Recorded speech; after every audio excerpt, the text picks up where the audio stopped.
Welcome to Dreadful Digest, where we look at your favorite horror novels and rip apart their adaptations. I'm one of your hosts, Tessa Nelson. And I'm Sam. And Sam, this is a safe space, okay? Better be. But I kind of know something about you. Okay, wait. I'm scared. There's no judgment here. Okay. I know what you did last summer. Oh. Heard it here first, folks. Oh, that was so cheesy. You kind of did scare me for a second there. Oh, really? I was You like, were like, what are we what talking has she about? found out? I was like, I didn't prep. Yeah, that's what we're covering today. This is part 1 of our series on I Know What You Did Last Summer. Today we're going to be covering the original book and the 1997 film. And next episode we'll be looking at the 2025 film that just came out in theaters. So I'm very excited we have a lot to say, I think, today. Oh, certainly, yeah. Yeah, I think we're going to be on the same page about a lot, which is going to be, that's going to be new, I think. I think so, too. I think Yeah. most of the time we slightly disagree. Yeah. I think we 100%. Well, no, we do slightly disagree about the book, I think. True. But we'll get into it. Yeah.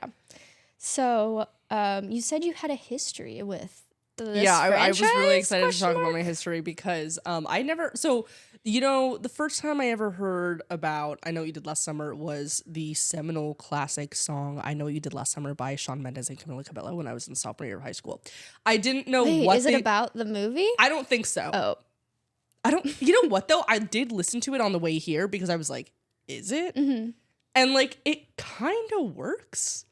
Not the Okay. chorus of the song, but the like verses. It's like it kind of sounds like it's the same. Mm-hmm. And I knew that it was referencing like a movie from the 90s. Didn't know it was a horror movie. Literally knew nothing about it. Oh, wow. That's what I know about I Know You Did Last Summer, and I know some of our Gen Alpha listeners. If you're out, no, I'm just kidding. Gen Alpha? Gen Alpha. First of all, you're not listening to I this don't podcast. think they should be Second listening. of all, that song would have been before your time. So only the fellow Gen Z listeners with poor music taste would understand the reference I just made. But I do distinctly remember that song being on repeat. I remember what the music video looked like. I remember their weird little vocal things. Were they driving in the music video? Actually, I'm bluffing. I only remember part of the music video, and they were not in the part I'm remembering. Okay. But it meant a lot to me at the time. Awesome. And that's my history with I Know What You Did Last Summer. Okay, so What's your history? you had never watched the movie or No, anything prior to this? certainly not, no. Okay. So similarly to last episode, I Know What You Did Last Summer because of Scary Movie. Awesome. In the first Scary Movie, they kind of combined Scream and I Know What You Did Last Summer, which makes sense because That's true. Well, obviously, because this is my first time being acquainted with this movie, I never realized that, but that is true. Yeah. So the writer who did this script for the 1997 one also did Scary Movie, Scream. So he wrote both scripts. Shut up. So the whodunit factor, teens whodunit, slasher movie, they work well together. They make sense. So that was my first interaction with I Know What You Did Last Summer, and then I watched it, I think my junior year of college. Remember not liking it at all. I think I liked it a bit more this time, actually. You didn't like Fred and Daphne? They're iconic. I love Freddie They are Prinze so Jr. iconic. I love them. And I maybe do not think in the next one, but next episode. Tune into next tune episode. in next episode. But yeah, so that is my history with this franchise, and I didn't know there were sequels until, well, recently. Is the next one called I Still Know What You Did Last Summer? Yes. So the second one is I Still Know What You Did Last Summer, and then the direct to DVD third one is I'll Always Know What You Did Last Summer, which isn't related really at all to the characters. I can't decide if that's stupid or genius. Like, it's the same thing as Now You See Me, Now You Don't, where I'm like, is that a good sequel title? Like, I guess, yeah. Yeah. But, like, is it really? Like, or is it kind of stupid? You know what I mean? We were coming up with our own movie titles after watching the 2025 one. I think we did, like, Emerson was like, a prequel would be, like, I'll know what you did last summer, No, I will know. I will know what you did last summer. That's really funny. And then I combined The Summer I Turned Pretty with it. So it's like the summer I wait, what did I say? The summer I turned pretty. Wait, I don't even know. I can't even finish I was it. with somebody recently who called that show The Summer I Turned Hot. I mean, basically. But yeah. And then that book series also has, like, their book titles get progressively, like, wait, what do you, wait. The Summer I Turned Pretty, I think the next one is, like, We'll Always Have Summer, or, like, it sounds very much like this franchise. Yeah. Yeah, okay. So I keep getting tongue twisted and, like, calling one the other. The amount of times I called this movie The Summer I Turned, and then I was like, wait, that's not right. The summer I turned last summer. Yes. I know what the summer you turned pretty. Exactly. Do you want to give your non-spoiler review first, or do you want me to? Yeah, absolutely. So of the movie or the book? Either one. Okay, great. So this is going to be the second time I give this non-spoiler review of, I think you know where this is going. Maybe you don't know where this is going. All right, let's rehash it. Mandor hand-hook car door. Oh, no. Mandor hand-hook car door. Second you know movie with a hook hand guy. No, we need to talk about that. But before we do that, I would like to point out that while I didn't see many people on Letterboxd reviewing Candyman with Mandor hand-hook car door, check out our Candyman episode. I did notice a lot more people reviewing the 1997 movie with Mandor hand-hook car door. I see you people on Letterboxd. It is funny, and I did not know about y'all when I made that joke, and I was talking about a different movie. But in this case, still applies, works. which should be evaluated, and we will. Rest easy, we will. That's one of my favorite moments, is reading off that entire the Mandor thing. hand-hook car door. And you just lose in your mind. Part two? Part two. Oh, I don't normally do that. I feel like I'm normally like. You're pretty good. This episode, I've been. Really? I need to get a mint or something, or like a gum or something. Anyway, go on. Okay. My review. What did I say? Oh my god. I leaned over to my friend when I was watching the last. Oh wait, I guess I should save that for the next movie. I'll save that for the new movie. So come back for that. I'm gonna give a more Sam non-spoiler review for that one. But yeah, so the movie is your typical slasher, and it's got some silly moments, but it's pretty typical until we get to the ending, which I think is the weakest part of every iteration that I've seen. It's kind of, I think I gave it like a 3 out of 5 on Letterboxd, because it's kind of just fact check, whatever. Yeah, check my sources. I enjoyed it a bit more this time, but it still was just like, I don't know, like. We'll get into some of my complaints, but as for the book, you gave it a 2.5. Be honest. Did I really? Oh wait, no, sorry. That's the new one. The new one you gave it. I gave the new one a 2.5. Which, by the way, like for the listener and viewers at home, every single person on my Letterboxd feed is watching I Know What You Did Last Summer for some reason. Oh wow, that's crazy. Louise gave it a 2-star. the new one. Okay. Yeah. I think he gave the other one a 3. Tracks. I'm remembering right. But yeah, so. Just a whatever slasher movie, not really. I think that this is not a movie that should be a franchise. I really think they should have just left it alone, which I know they never do when a movie is successful. I agree. Okay. I like the premise of the book more than any version I have seen so far. Yeah. I mean, we probably shouldn't get into all of that. Or should no, we? Are we at the point where we can? Because I have things to say. Okay. Well, let me just say this. Okay. This is something Sibia found out, which is that Mike Flanagan was actually going to do a reboot of I Know What You Did Last Summer based on the book. Based on the book. And then it didn't happen. And I'm like, I wish that existed, because I think, even though it's not a horror movie, it's not a slasher, spoiler alert, the book is not a slasher like these films. I think it makes for an interesting story, and it could have really been expanded upon, and I'm mad that it's not going to happen. Yeah, there's objectively more depth in the book to everything. For a YA thriller. Yeah. Like, that's crazy. Yeah. Don't press the red button, cat. Oh my God, can you imagine? She's like, I hate this episode. Yeah. Get out of here. Wait, that's crazy. Oh my God. We have a new podcast team member on the pod. Her name's Joy. If you want to watch the video version. Is Joy visible? Like, how visible is Joy? So she's not crazy. In it. That's crazy. She's in the one blind spot, and she's found it. That is crazy. Wow. Okay. Well, maybe y'all will maybe see she'll her walk through. later. Yeah. Oh, here she goes. There she goes. Bye. She puts her face up to the camera. She just covers my coverage. Yeah. She's like, not this one. Yeah. Anyway, so yeah, those are my initial thoughts. The book is only like a 5-hour audiobook. I definitely think it's worth checking out. It's awesome. And by the way, it'll take 8 years to get it from your local library if you live in Los Angeles. But it's worth it. Oh wait, no, that was a different audiobook. There was some audiobook where they were like, we have unlimited copies, and I had never seen that before. I was like, what? What book was it? Oh, it's Annihilation. Because we're covering that next. Spoiler alert. I'm gonna request it right now. I definitely think if you're a fan of the movie, it's worth checking out the book. It's not gonna be the slasher, gory, slash fest. I don't know what to call it as the movie, but I think it's very interesting, and we'll definitely get into the research in a bit, and you'll see why I think I find the book more appealing.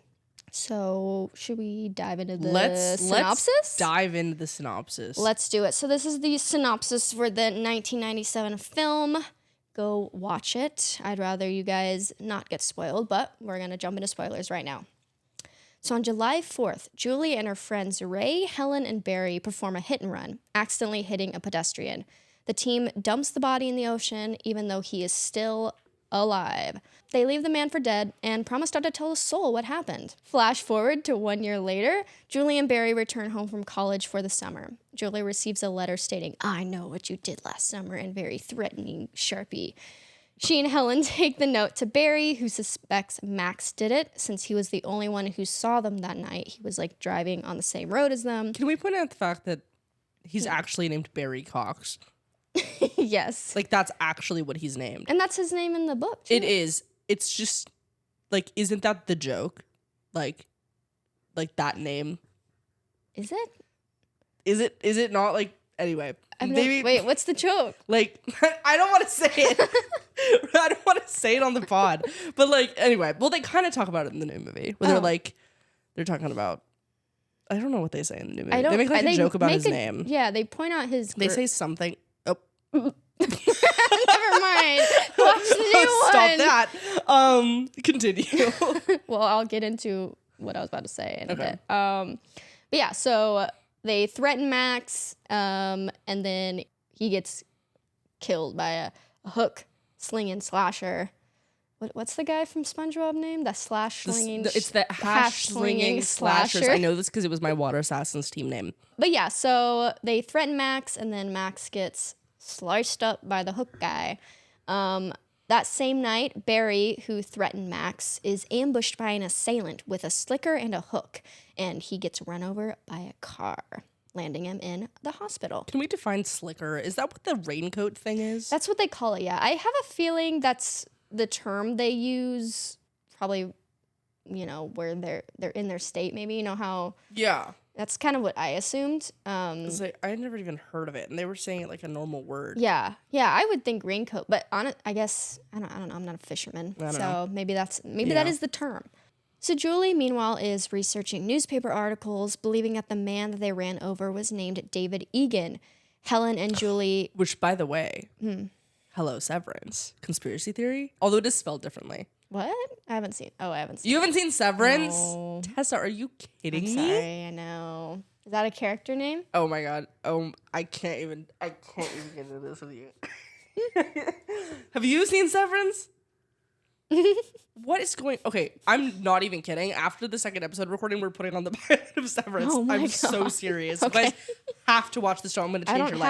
I I have it. I'm signing in. Oh, It's important. The entire whatever. It doesn't matter at all. I keep doing this. I keep bringing up things that have one word similarity. The evil family's last name is Egan in Severance, but it's spelled differently. Oh, okay. But when I saw that his name was Egan, I was like, oh my god, it's part of the same universe. Yeah. I know what you did last Severance.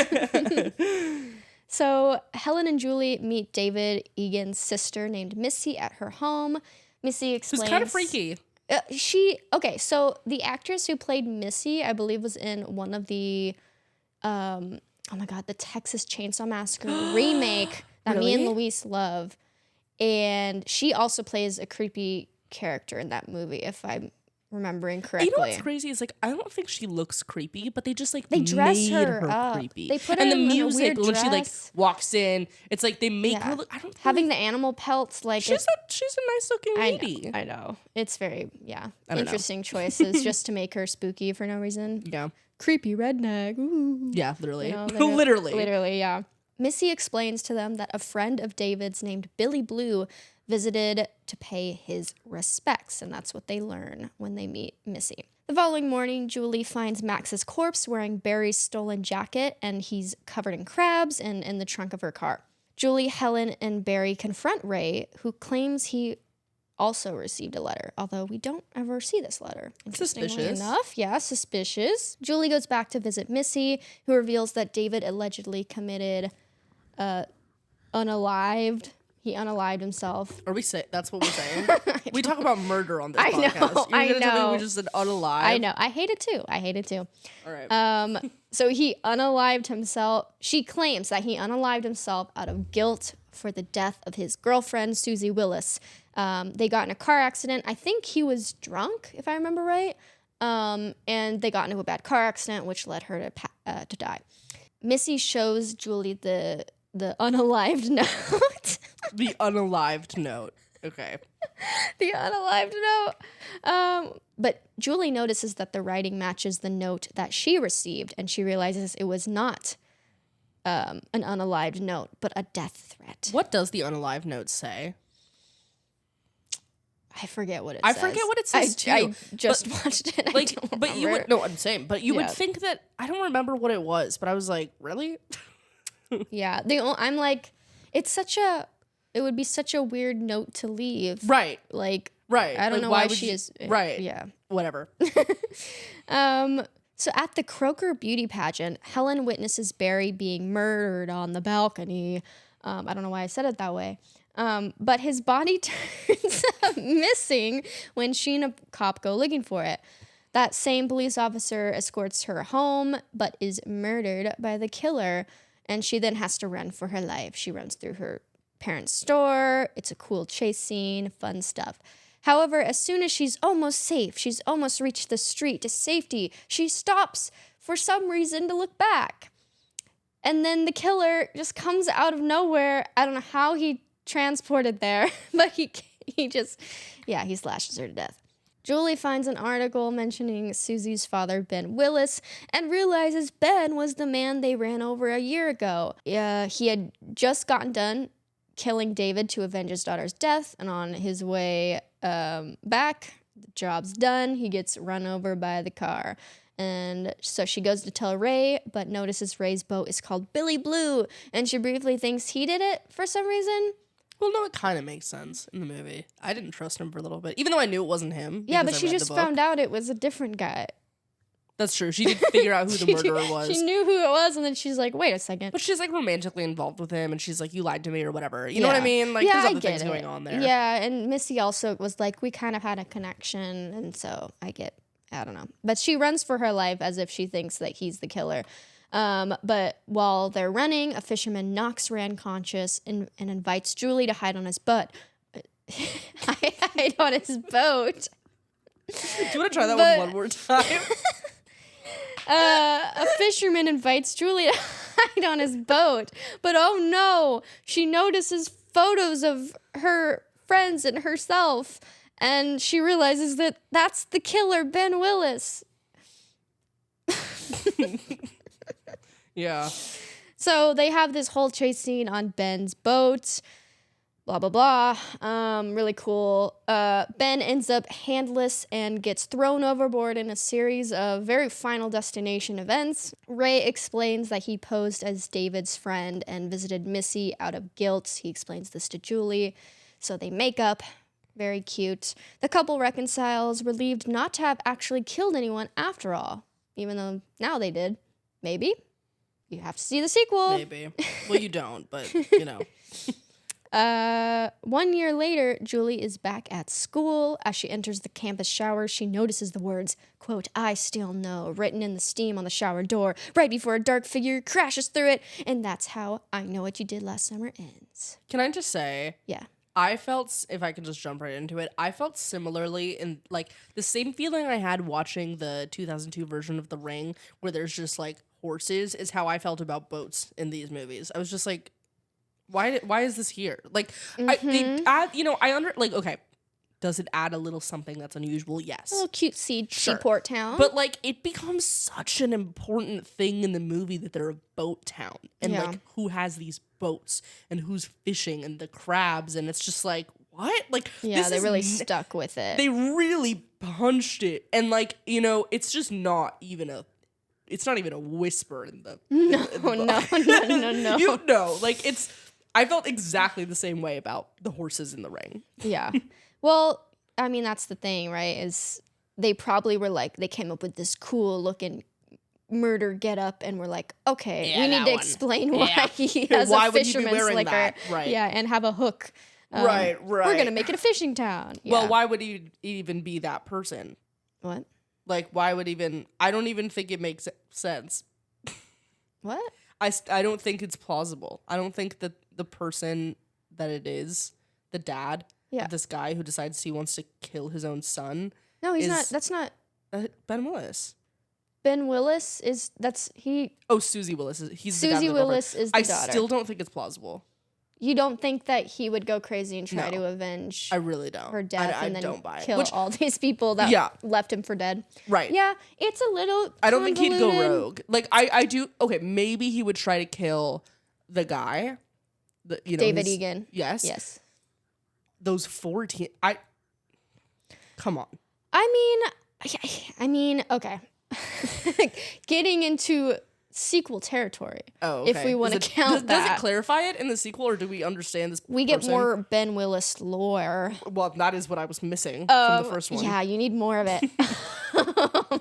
So, Ben Willis had a wife that he ended up also killing at this resort. That they go to this resort in the sequel. Maybe I should watch the sequel. It doesn't seem that good. Jack Black's in it. Is this with resort? dreads. Oh, wow. Yeah. What? Yeah. And is this resort called the Overlook Hotel by chance? If the Overlook Hotel was in, like, the Caribbean. Wow. Yeah. Wow. Maybe I should watch this movie. Wait a minute. Maybe we'll put it on. Severance, and then I still know what you did last summer. But yeah, so Ben Willis killed his wife at this resort. And so it's like and he also has a son. He has a son that we don't know of in this movie that also takes the reign and joins his father in killing people. So Ben Willis shows up again, same actor in the sequel, and then his son is also a killer. Spoiler alert for the sequels. How I read it because of that info, I'm like, okay, this man is a psychopath. I buy that he would kill these teenagers that left him for dead because they knew he was alive. But isn't the whole thing about being a psychopath that you don't care? Like, if you don't care, why are you avenging certain people? He's having a fun time. He got a taste for blood. Well, then why not kill other people? Fair. You know what I mean? Like, yeah. I don't know. They really could have, if they wanted this, if they planned this to be a franchise, which I don't think they did, they could have made it be that he literally is a serial killer. A serial killer, yeah, exactly. And kind of just left it at that instead of making it this whole thing. But then you literally, I don't know. Well, you need that opening, that hook, literally the hook of the kids causing an accident. Like, you need something. Well, like but that. my point in bringing up that I don't buy the whole Ben Willis thing is because I so buy into the book. Yeah. It just completely makes sense in the book. It's tragic in the book. It's another character avenging the death of another character. That is true, but, you know, we're talking about someone who would have the means and capabilities and motivation to do so. Not a dude who's a fisherman. Yeah, because okay, yeah, I definitely agree that the motivations for the book are clearer and I also just think not logical, just make more sense. yes. If we Streamlined is what I'm trying to get at. Can I get to the person who dies in the book? Okay, yeah, spill the beans. This is my thing. This is my whole thing with sorry. Let me adjust. Let me get into my whole thing. The book did it correctly. I don't use correctly lightly. Like I feel like I haven't said that about other like material that we've reviewed. I really feel strongly here that it's like, no, the book nailed it. Yeah. I don't feel any pity for them hitting some random old fisherman. I'm sorry. Who was a murderer. I don't care. Yeah. Murdering a 10-year-old boy is a different story. That is the big difference. And yes. and the thing about the book is that you are listening to these listening because I did the audiobook. You're listening to these 4 teenagers completely self-delude themselves into thinking that they didn't do anything wrong and wrestle with guilt there. And there is so much that they did wrong and continue to do wrong. And in the 1997 movie, yeah, they did something wrong, but like I just don't feel for the guy. And obviously in the new movie when we talk about it, they literally did nothing wrong, but we'll get to that later. But in the book, like there's just something more about hitting a child and leaving him for dead. Like there's something to put your hands on there. I was shocked. I was surprised reading that because I'm so used to this story. Yeah. That like reading that was like, oh my God, it's there's like so no much more justification. impactful. And they keep driving. They don't stop. Right. They don't stop. It's so much more tragic. They refuse to go. It matters more that they don't go back because he was still alive. He was still alive. And he died there. And like it matters. He died on the way, the ambulance. So they called the ambulance. Right. They called 911. Yeah. They go pick up, the ambulance goes pick him up. And on the way to the hospital, he died. So if they would have called 10, 20 minutes sooner, he might have survived. And the whole accident is way more tragic. And it just means it's just so much harder to like listen to the characters wrestle with themselves about like, did we do the right thing? Did we not do the right thing? When it's like they murdered a child. Mm-hmm. And the person who is avenging his little brother's death is a veteran who is coming back. That's why I'm saying a character who has the means, who has the motivation, who has the capabilities, a veteran who comes back to see that his family is completely dismembered, basically. Oh, that was tragic. After going to war. And also, obviously, here's a really great metaphor for like, you know, the tragedies of war and how a lot of people feel, I assume, and how a lot of people have felt coming back and disillusionment with, you know, representing your country in that way. There's actually a core theme there that's really important that is completely abandoned when we translate this to some random serial killer. And, you know, obviously it's like a fun movie or whatever, and you take out your hooks and have a good time. But, like, the book has something to say. And actually spending time with the family, you know, this movie, we talked about it, how they like made Missy like kind of creepy and you're like, I don't know what's going on. It's a little suspicious.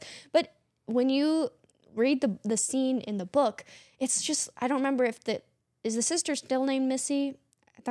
I can't remember her name. I don't think it's Missy. I thought it started with an M, but I could be totally blanking. Yeah, I'm not sure. But I think it was a more normal name. I think it was Megan. Megan, that sounds right. Yeah.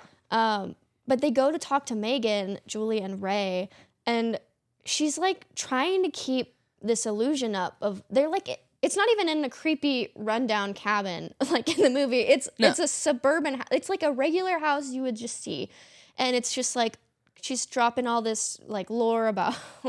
That's a weird way to phrase it, but like her, you know, her mom is in an institution now. Like the whole family is just wrecked because of this death.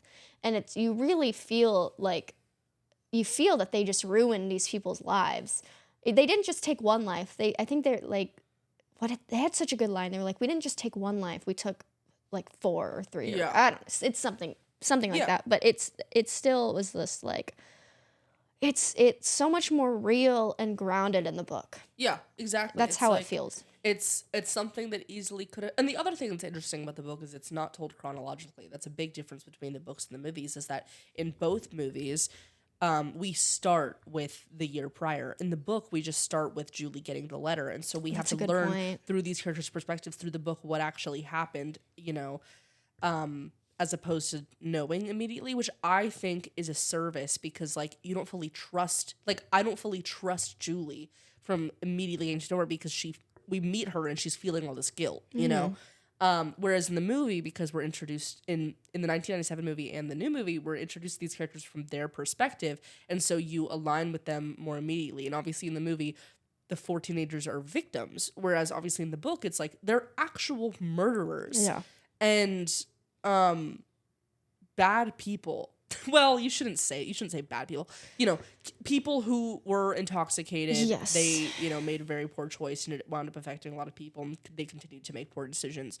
It's just a lot more of a, you know, intricate narrative there. There's a lot more to say about war, you know, being a teenager, the teenage experience and like suburbia and what I like, if there was to be, this is just Sam's soapbox this episode. I'm sorry. Like I feel the same way about the book. If there was to be a remake of this, there has been. I don't know why I said that. There's currently one out. If there was a different one, there hasn't been a reboot. It could still have. Well, there's the TV show, which I will talk about in the next episode, but it's not related to these characters or the book at all. Okay, that's weird. Yeah. Okay.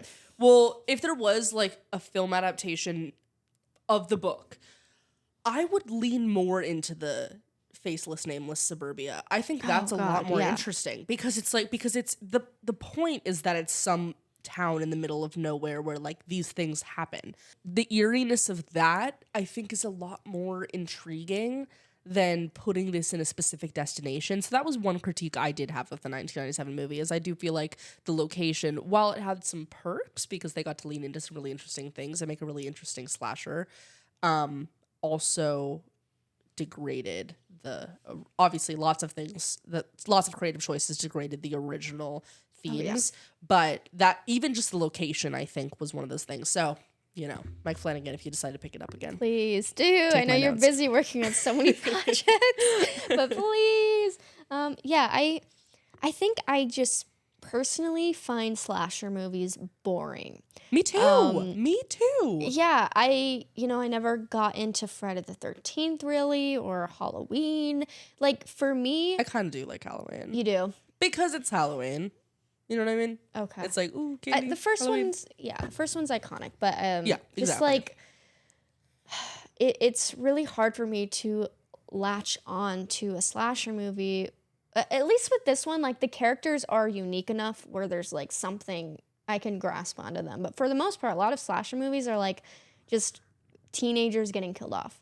And so for me, I just am like, why there's so much substance in the book that they could have pulled from, especially Helen. Oh my God, Helen, girl, I'm sorry they don't mention it, but you're the first person killed in my eyes, because why do they absolutely kill your character? In every version I've seen of and don't get me wrong, it's Jennifer Love Hewitt. Isn't that? Is that Julie James? Julie? What's the name of the? Oh my God, what's her name? But she does an amazing job. She's gorgeous. Like, make no mistake, this is not a critique of her performance. I think she did a great job. I just think Sarah Michelle Gellar. Thank you, Sarah Michelle Gellar, Queen. Come on the pod. I'm great. You know, again, I'm jumping ahead, but in the new movie, like when she came on screen, like my whole audience was like cheering. There's no way, not for that scene, bro. I'm for real. I was laughing, but not in a good way. We'll get back to that in the next episode. But you know, I do think it's like iconic, but oh my gosh, in the book, her character has so much depth and is so much more interesting, and like there's so much more going on. She would have been able to do that performance well. For sure. It's a really good portrait of a teenage girl. Yeah. I think all the characters are interesting. They've all got stuff going on. It's true. Would you like to learn about the book? Learn about it? Yes. Sure. Let's get into it. Uh-oh. So this was originally published in 1973. Now, I'm assuming the version that we both read and listened to was the 2010 version. Yeah.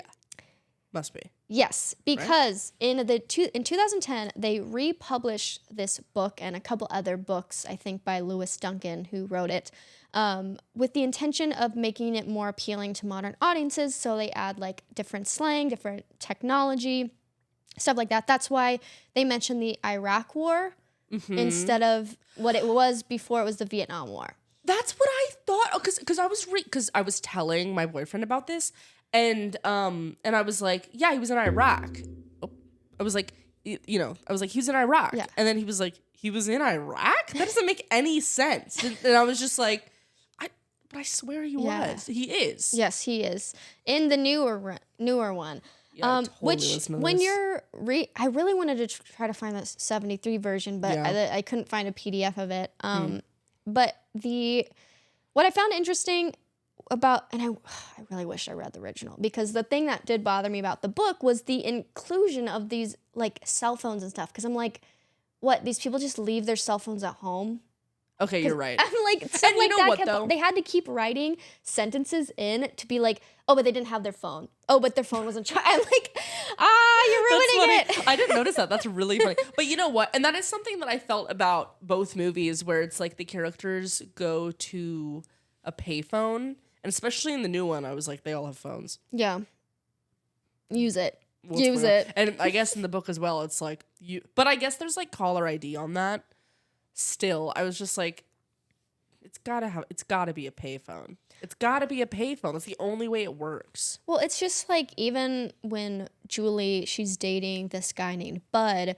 And they always use landlines in the phone, because I think that's how it was written originally, right? Right. And so she's like waiting for Bud to call her on the landline or something about their date. Yeah. And I'm like, why wouldn't he just like text you to let you know when he's there or some? I don't know. There's stuff like that throughout the book, or like Brock Barry, Brock Barry Cox. I just combined the two. When Barry's in his frat house, like multiple people are waiting for the landline. I'm like, don't you have phones, people? Yeah. Like stuff like that, where I'm like, they shouldn't have updated it. Yeah, I agree. Personally. I actually didn't notice it, if I'm being honest. Okay. I didn't notice the cell phone stuff. Okay. But, I mean, maybe because I knew about this before reading it, yeah. or it just I really noticed it. Yeah. But yeah, so this is a suspense young adult novel written by Lois Duncan. A bit about her: she is credited by historians as a pioneering figure in the development of young adult fiction, particularly in the genres of horror, thriller, and suspense. Deserved. She's also known for writing some other books that have film adaptations, including Hotel for Dogs. What? Wait, I loved that movie when I was a kid. Same. Doesn't it have Selena Gomez in it? Yep. Mm-hmm. Yeah. She also wrote Summer of Fear and Killing Mr. Griffin, which I haven't heard about, but those do have some film adaptations as well. Summer of Fear, I know. So Duncan got the idea for this book when her daughter and her daughter's friend found out they were both interested in dating the same boy. Duncan began to wonder what would happen if, quote, the boy had deliberately implanted himself in the lives of two girls he knew were friends. That's crazy. And that's insane. Yeah. That's something we haven't even talked about yet, that part of the book. Mm-hmm. The fact that is what spawned the rest of that book is crazy. I did not know those were the same people. I didn't know. Neither did I. That was such a good twist. Me. Yeah. Got me. But it makes sense. As soon as you find out, you're like, oh, they've never been in the same room. And it also, and hang on, I have more to say. It also makes sense because it makes sense that these characters haven't spoken in a year. That is something that the 1997 movie keeps. They do kind of all lose contact. Yeah. Why would they still be friends? Like, of course. First of all, they were barely even friends to begin with, if we're being honest. They're only friends in the book, at least, because Barry and Ray were friends, and then the girls just happened to hang out because they were girlfriends to them. Yeah, in the movie, the two girls are friends, which I like. Mm-hmm. But, honestly, they're kind of just hanging out because they're all trying to hook up, and that's kind of what's going on. Yeah. And they kind of just happen to be in the car at that point. It's kind of like, going on a joyride. So it makes sense that they would completely lose contact. And it makes sense that Julie and Helen would never speak about the guy that they're seeing and not know that it's the same guy who is the older brother who's avenging his son. Technically, that's true. He's not dating. They're not dating. Technically, although, And he's in their lives for such a short time that it makes sense. He moves into the same. Sorry, yeah, you're right. I should have clarified. They're not dating, but in my head canon, they're dating because Barry is not dating Helen in my head canon. Oh yeah. He sucks. Yeah, he sucks. But yeah, so to complete the quote, she said, let me just start the sentence over. So Duncan began to wonder what would happen if, quote, the boy had deliberately implanted himself in the lives of two girls he knew were friends, and if, quote, he built a different personality to present to each of them. Duncan later read a story about a hit and run in the newspaper, which led her to incorporate one into the novel. This is another thing I would like to add. All 4 teenagers in the 1997 movie had the capability to check the newspapers and see if there was going to be an obituary of that guy, and they didn't. That's true. And in the book, it's the obituary is important because Julie James sends flowers. Yes. And it's used as a doesn't blackmail piece. Wouldn't Ray have looked it up because he knows about Missy and he reconnects, or he connects with her? Yeah, but he would have known about the death regardless, right? Well, you're saying they didn't read any newspapers or anything. Yeah, like none of the other ones decided to check if the guy they killed was still alive or to check if he was in fact dead. But you would think that in the book, you know what I mean? Yeah.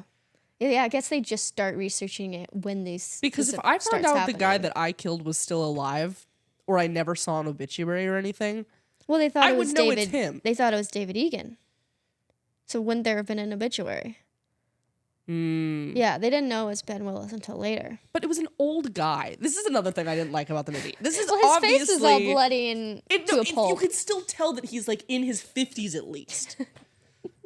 That he's not an 18-year-old boy, in my opinion. But anyway, he wouldn't have. He would have been 18. Okay, like 20. You can still tell the difference between a 20-year-old and a 50-year-old. Because he graduated class of 94 or something. So he's in his like 20s. Okay, so he's still 25 years old. Let's be generous here. Let's say he's 30. Okay. 20-year difference. I mean, I have this suspension of disbelief. I buy that they couldn't tell who it was. I just think if my entire life revolved around it, I would care more than those 4 teenagers did. Yeah. Fair. Anyway, go on. So we're going to get into some really upsetting stuff involving Lois Duncan. And so trigger warning? Yeah. Okay.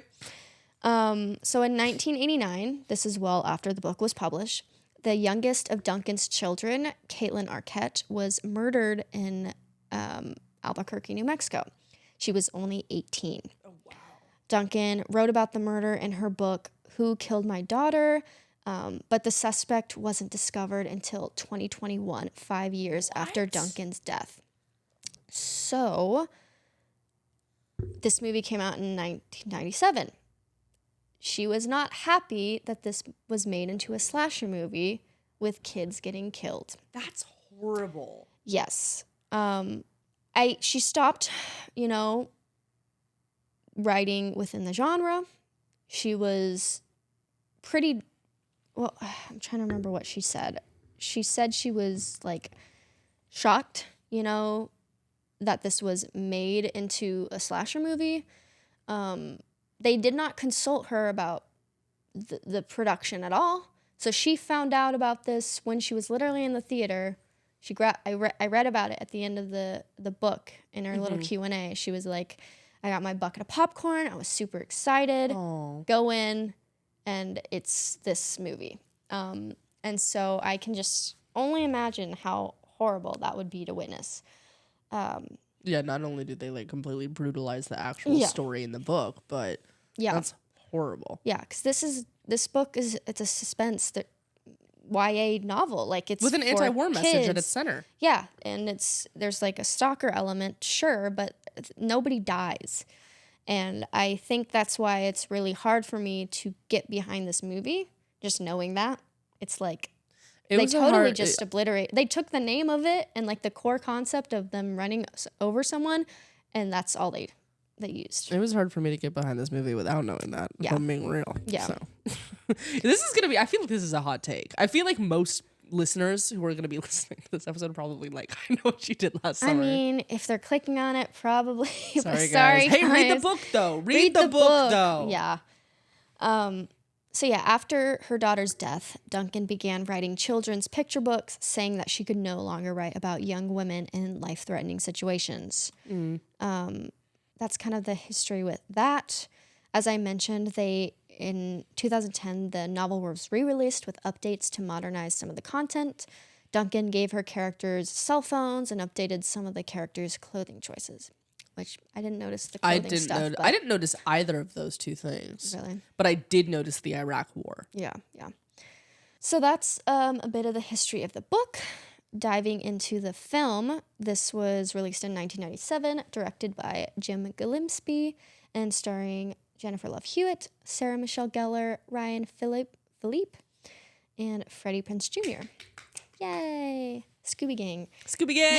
They're married, aren't they? Yes, they're still married. Good for them. I love when people that are like that, stay out of trouble are married. Yeah. Haven't gotten canceled yet. So the film was written by Kevin Williamson, who also wrote Scream. He said it was inspired by his father, who was a commercial fisherman. Oh, okay. And I went on that. You let me go on that whole rant while there was an answer to that. I forgot about this. Okay. Williamson said he changed the setting of the novel to a small fishing village and made the villain a hook-wielding fisherman because his dad was a fisherman. Williams, I think that's okay. Like, I think you're right. Like, to you, that's true to life. But I have to say, I think to the general viewing public, it's a little niche. Yeah. Maybe it's iconic. A lot of people loved it, but it's a little niche. Yeah, I get wanting to make your film look different, though. Because if they did it in normal suburbia, then it would have been like Halloween, right? Well, but that's also because they completely changed, like, the core of the story. Yeah. So, like, if they hadn't done that and then they kept the suburbia, it might have been okay. Yeah. But it's fine. It's fine. I think I feel strongly about this one because I do feel like a 5-hour audiobook is easily adaptable in its current context. Yes. It's not The Shining where you have all these different plot lines and all these different things going on where you have to pick. I mean, you do kind of have to pick and choose in any adaptation, but like this was a short book with a clear message that punches you across the face. Yeah. So this film was credited alongside Scream with revitalizing the slasher genre in the 1990s. So Kevin. Yeah, Kevin. My guy Kevin. He did that. The iconic scene with Jennifer Love Hewitt where she walks in the middle of the street and screams to the killer, "What are you waiting for?" was actually directed by a kid who won a contest to, quote, come on and create a moment for the film. Wait. Yeah. That's so sweet. Right? And it's like why don't we do that anymore? What do you mean? Is why that don't a thing? we let kids direct scenes I think there's a good reason why we don't do that. You're going to say that scene? I think, honestly, I thought I would like it less in the movie. I thought it was okay. What do you mean? I thought, I was like, is it, implausible slightly, but, it's okay. Her screaming that? Yeah. Oh. I think it works. Yeah, exactly. That's what it's like, okay. It's fine. Yeah. In an interview with Us Weekly, Jennifer Love Hewitt stated that she disliked the idea originally, but still went through with it, and noted that the scene became the biggest part of the movie. Yeah.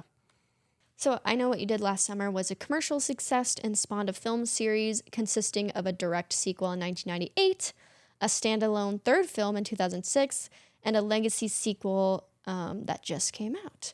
There is also a television series that was created for Amazon Prime in 2021, and it only lasted for 1 season. That was recent. For some reason, I thought it was a little longer ago. Yeah, I totally forgot that it was a thing, honestly.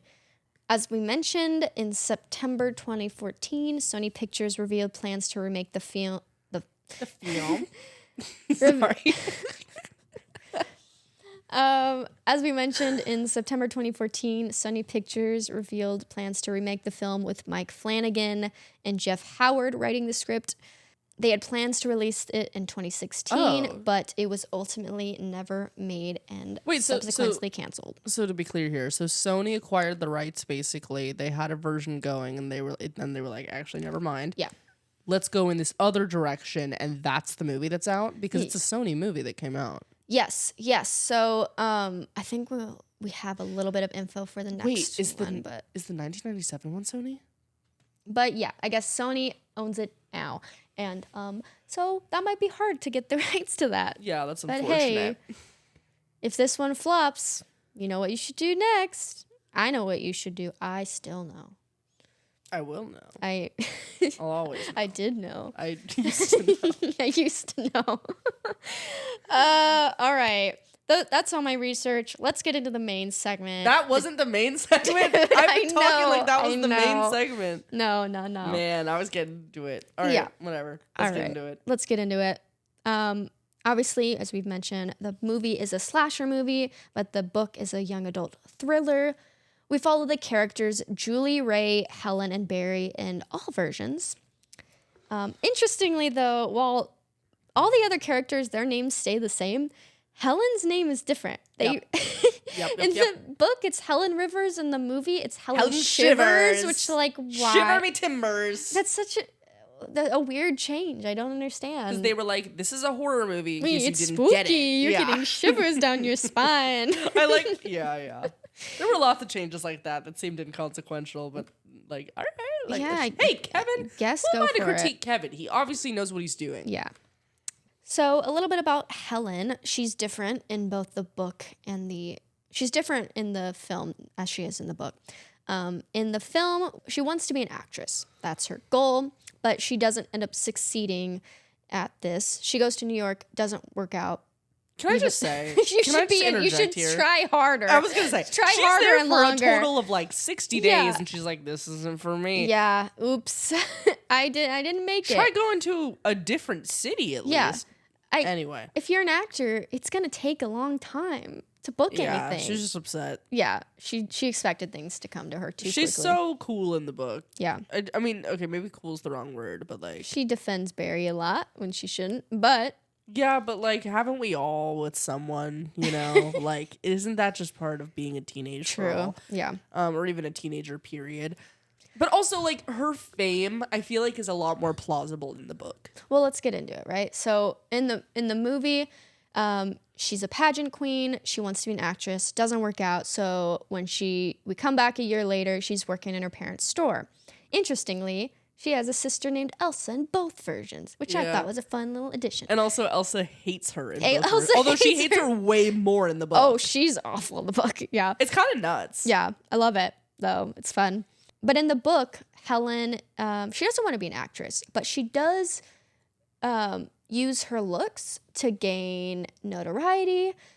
She wins this thing called Channel 5 Future Star.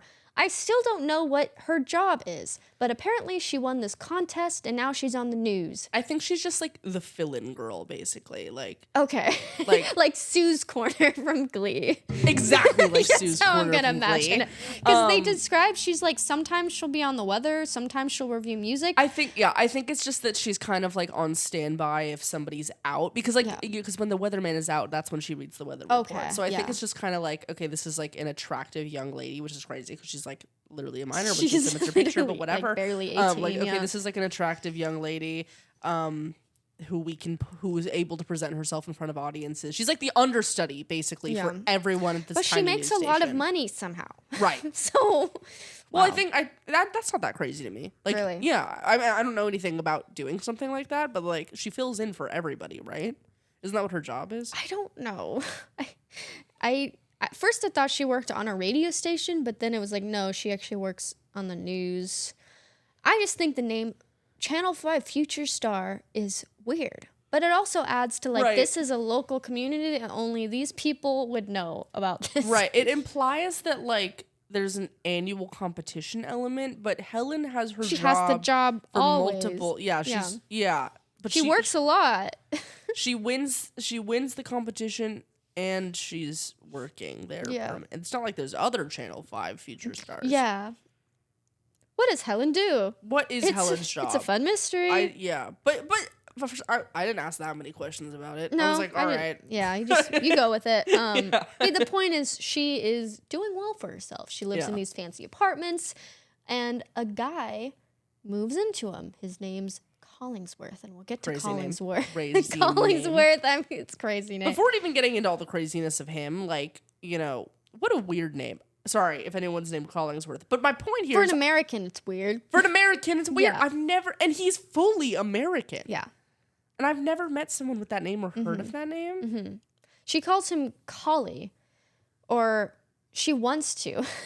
And he's like, my little brother gave me a nickname, and then he doesn't reveal anything about what this nickname is. So immediately from like the first few chapters, I'm like, oh, it's him. Really? Spoiler alert. No, it didn't get me. I immediately was like, oh, he's not revealing anything about his brother. Oh, it's him. I knew pretty early on that he was the stalker. No, but also, did you watch the movie before this, right? I read the book first. You read the book first? Yeah. Yeah, I didn't even. That's crazy. Were you expecting a hook-handed killer in this book? Absolutely not. Okay. Yeah. And yet, same thing with the horses in the ring. This is like my thesis now for this concept of like, where did that come from? Like, it's not that it doesn't work, but what? Same thing with hook-handed killer, where I'm like, huh? Yeah. All right. You were like, this is odd. Again, who am I to question Kevin? Okay, Yeah, apparently, this is the dichotomy. What's weird is that I guess for one of the releases of this book, they put that hook-handed killer on the cover, and I'm like, that makes no sense because that's not a thing in the book at all. No. He does not wear a fish slicker because it's not set in a fish town. Give him a gun. He uses a gun in the book. Yeah, that's true. Give this man a gun. The way God intended. And speak that with your full chest. We know how you feel about guns. No! So in the film, we have this group of teens going on a joyride, and they're telling spooky stories on the beach. And they do all this before they hit someone. Now, in the book, we know that they were hanging out at like this local picnic spot, but we don't really know much about their time there besides the fact that they were drinking and smoking a little bit. Because low-key, this is my thesis, they aren't at the point of the book. Despite the fact that it's their perspectives, they are not the point of the book, so we don't really care what they were doing before. Unlike the movie where we start with them, we get their POV, we care about them as characters. We don't need that in the book because we don't need to care about them. Yeah, I totally agree with you. We didn't need to know about what they were doing at this spot. We didn't know anything about them before this accident took place because it doesn't matter. Right. In the book, Barry is the one driving the car, while in the film... And he always drives too fast. Yes, it's noted that Barry drives too fast. Everybody knows this. Meanwhile, in the film, Ray loses a bet and has to... Oh, wait, I'm getting the different versions mixed up in my head. No. Ray, does he lose a bet and he has to drive? Yeah. Okay. No, wait. Oh, no. No, Barry's intoxicated, so they don't let him drive. Ray's the one driving. Barry's like really drunk. Yeah, and he actually he distracts Ray to the point where Ray does not see the person that they're about to run over. Right. And so that's how the accident takes place. And that's how we maintain our good boy status of Ray. Yeah, Ray, for a while, maintains good boy status in the film and in the book, I would say. Well, I feel like he's a little murky in the beginning. But the whole thing about, Ray's back in town, I really liked in the book because there is kind of some doubt there and some weirdness. But you come to like him as I liked him. Yeah. Despite, he's the one that's like dealing with regret of this whole situation. And he also seems like they note multiple times, like I think Julie's mom is like, he seems like an adult. Like, he seems so much older. Yeah. And I don't feel like the other characters grow as much as Ray. Yeah, because Ray does a full 180 where he's like, I handled that wrong. Yeah. He goes to California to find himself. Because Julie breaks up with him. Come to California to find yourself. Yeah. Beautiful place. You'll grow a beard. You'll get tan. We love it here in California. Yeah. But yeah, meanwhile, he realizes, like, yeah, he does want to get Julie back. And they have that consistency in the film and the book. They maintain that character development. But yeah, I think it makes more sense with Ray in the book. He realizes what he did wrong. And despite that, he's like, I still want to be with her. Yeah, sorry. I kind of derailed all of that. Well, going back to Barry in the car... as I mentioned earlier, Barry does not stop driving. Right. He runs the kid down who was on a little bicycle. The kid, we learn pretty early on in the book, actually, that he was riding his bike on the way back to his house after he didn't want to stay at a sleepover. And the mom was like, you have to stay. He decides that he wants to take his bike and go home. And then he is on this very dark mountain road, and There's no reflectors or anything. No reflectors on the bike or nothing. So, yeah, Barry doesn't see him, driving too fast, runs him over, does not stop, keeps driving. Going, yeah. Everyone's freaking out in the car. They're like, we have to go back. We need to go back. We need to call 911. Barry's like, wait until we're on the freeway. Wait until we're on the freeway to call. So Ray does. And as we mentioned, like, if he would have called sooner, that kid might have still survived. So the whole thing is just like, man, devastating. Yeah, exactly. And that's the thing too, is like, I actually felt something reading the book in my soul. You know what I mean? Like, in a way that the movie can't quite do, because it's going more for a commercial entertainment value. Like, in the book, like, there is this, like, you know, like... Yeah, like, it's... yeah, it's brutal. But yeah, in the film, as we mentioned, they run over a fisherman who does end up surviving, and he hunts the teens down, including Max, which is a character just for the film. Yeah, let's invent characters. Yeah. Let's do it. Max is... Let's make up inconsequential people. He is a guy that likes Julie. He wants to ask her out. Don't they usually cut characters in movies? Don't they usually cut people? They trim the fat. Instead, they added more Let's to make this. up another person. But they had to kill somebody. They needed... Yeah, that's the thing, is that the original cut did not have a lot of kills or a lot of blood, actually. So they had to go and do some reshoots, and they added the scene. Is that true? Yeah. So they added the scene where Max gets killed at his job. They had to... I don't know. Why would the fisherman kill Max?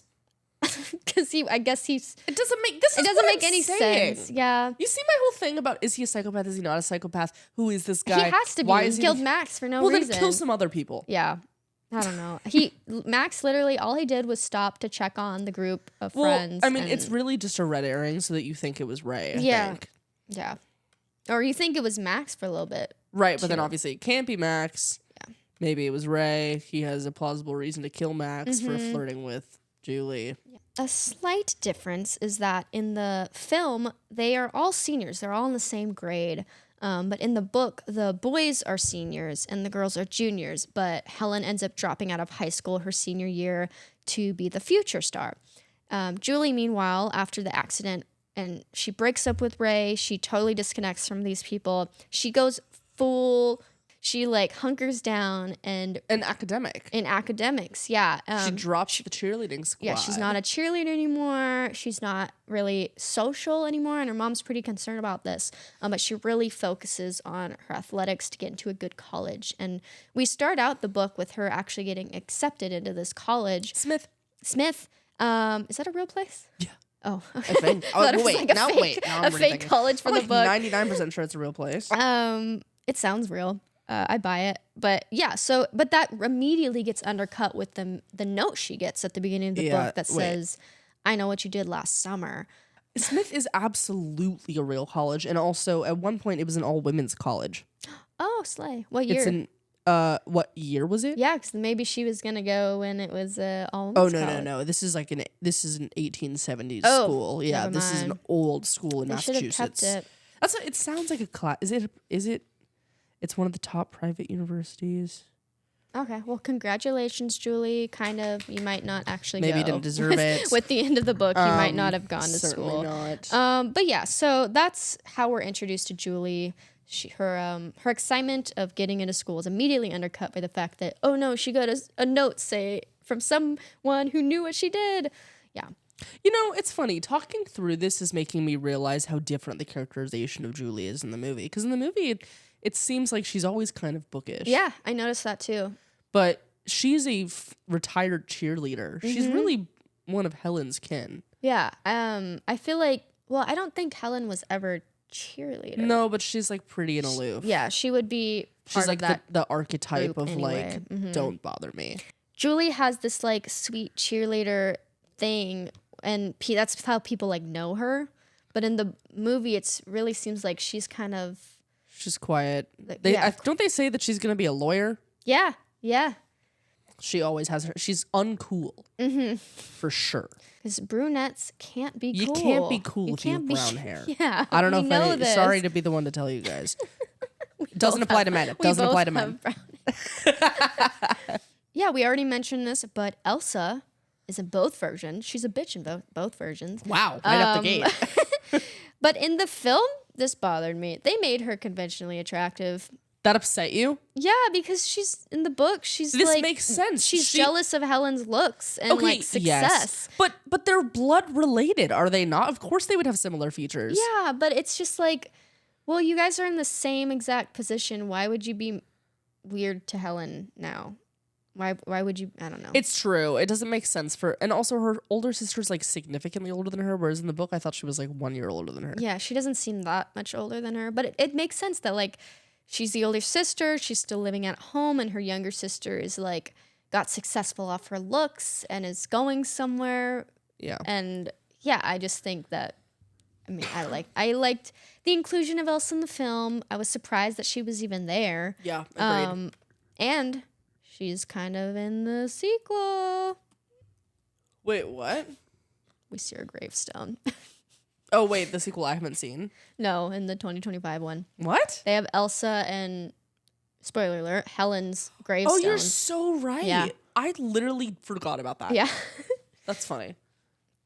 A little bit about Barry. In the book, he lives in frat housing and he tries to avoid his parents, specifically his mom. She's very overbearing, wants him to stay home.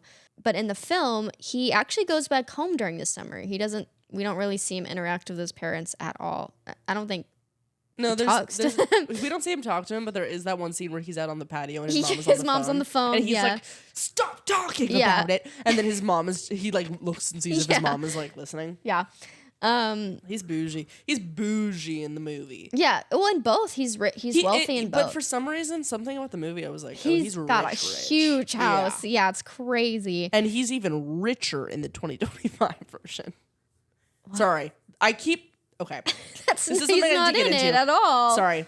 His character equivalent is even richer. Okay, yeah. Okay. I thought they were going to be related. Barry and Terry. Oh my God, his name's Terry. Barry and Terry. Oh my. No, we can't get into it. No. We can't get into that right now. Cannot. But we will next episode. Yes. Barry and Terry. That's crazy. I didn't even put that together. But yeah, so he is dating Helen in the book. He doesn't want to be with her. He keeps trying to break up with her, but the timing's off. He gets shot. It's a whole thing. He gets shot. But Helen's like in love with him. She thinks they're gonna get married. She's so strategic too. Like it says in the book that she's like, yeah, like Barry's mom told me like Barry's not the kind of guy that you call. Like he calls you, and so they've been dating for years, and she never calls him first. That was unless it's an emergency. That was such an interesting thing having like that note, and it's like, well, when she does call, like it's serious. Like it needs to be taken seriously. But yeah. The mom does not like Helen. She's so awful to Helen. I felt this is what I'm saying. Like Helen is such a nuanced character. Yeah, and I feel bad. For her, I feel so bad for her. Because that is how it is. Hey, Barry's got a boy mom. Yes, Helen, you should avoid marrying this guy anyway. You should. Like don't worry about it. Yeah, but he's dating a bunch of other girls. But also, is he? Yeah, canonically. I know he says that, but is he? Because he gets all those flowers from all those girls and the letters at the hospital. Yeah, but I wasn't clear if that was like real. He says he has a date with someone else. Yeah, but I also thought he was saying that. I thought he was actually going on a coffee date. I thought he was just saying that to piss off Helen.